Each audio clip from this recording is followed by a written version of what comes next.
Good morning. Today I'm going to do something a little bit different for our school closure guidance corner. We have been posting videos every day aimed at helping you get through this time that we're all going through right now. Some of our videos are targeted to children, some to our older kids, some to adults. Today, I'm going to go through a little lesson more targeted toward adults, but I'm going to give you a tool that you can use with your children, particularly if you think that they are showing some signs of being anxious. Maybe you're seeing them worry a lot. That's what we're going to talk about today. I have a lesson called Circle of Control.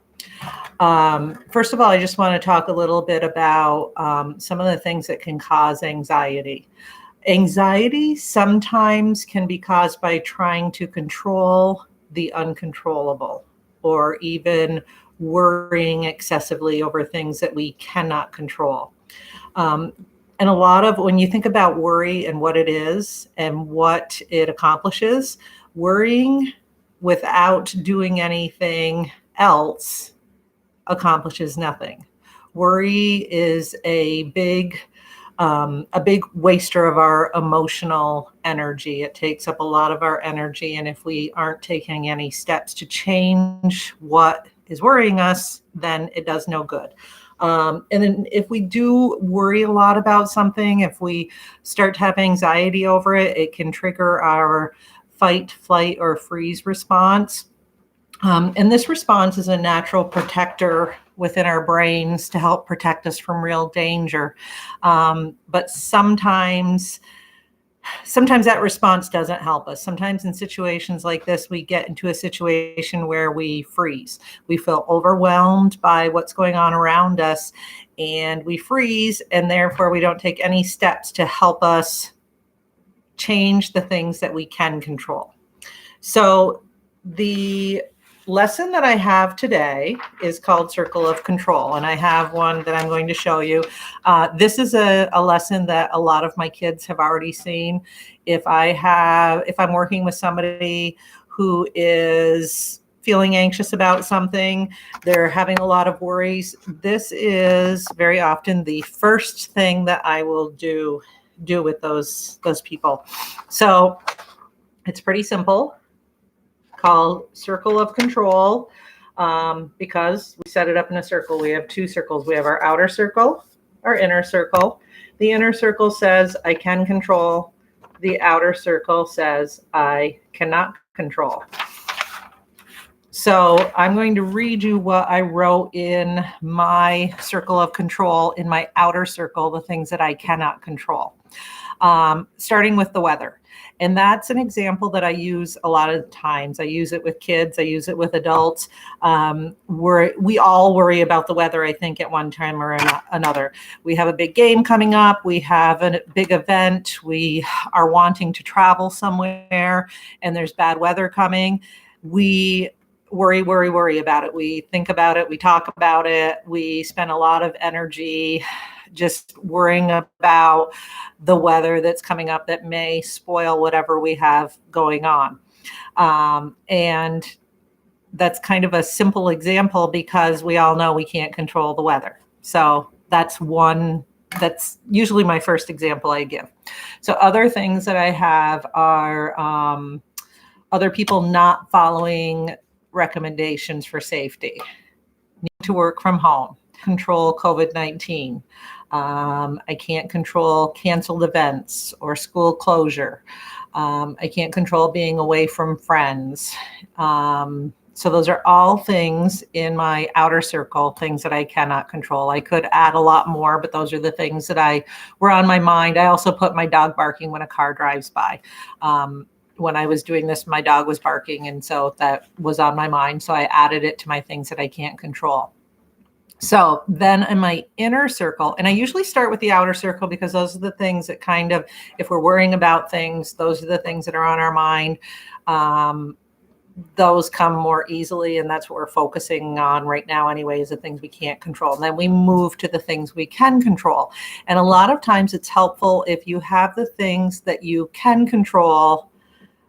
if you take them from the things you cannot control and take the pieces that you can control, that's what helps to give you that feeling that you do have some control, that there are things within your reach to really make a change.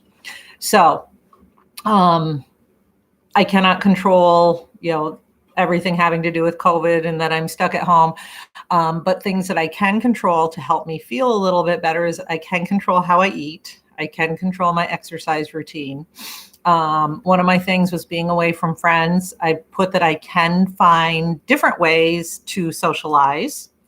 Another thing that I put was getting dressed every day. That's, at the beginning of this, I think it was feeling sort of like a snow day, one of those days where you might just stay in your pajamas all day and watch TV.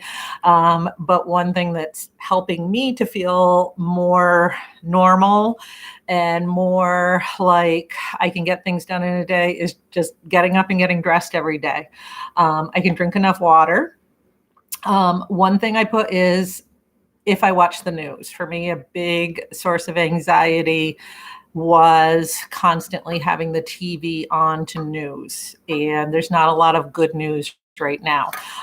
So I'm still keeping myself informed. I'm still reading and I'm still watching a limited amount of news, but I am not having it on 24 hours a day or all the hours that I'm awake, because it wasn't doing me any good. It was just really causing me more anxiety. I can control getting enough sleep.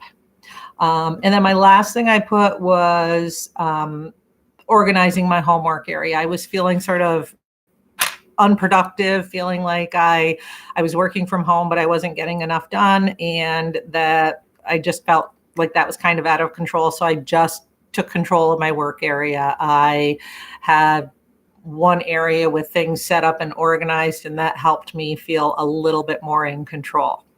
So that's kind of the whole point of this exercise, is finding those things that you can control, not wasting a lot of emotional energy on the things that you cannot control.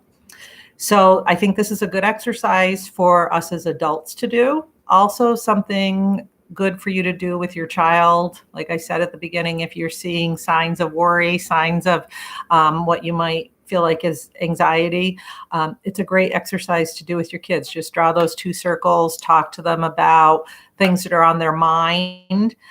It doesn't matter if you do, the not in your control or in your control separately. You can just talk about things that are on their mind. As those things come out, decide together, which circle do those go in? Can you control that, or is that out of your control?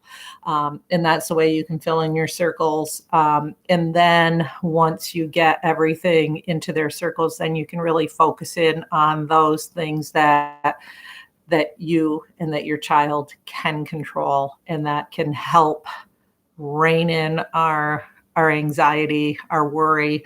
And it can help you, especially if you put down real small steps in your circle of control. Take those little steps to control the things that you can, and that can really help out. So that's it. And I hope that you found this helpful.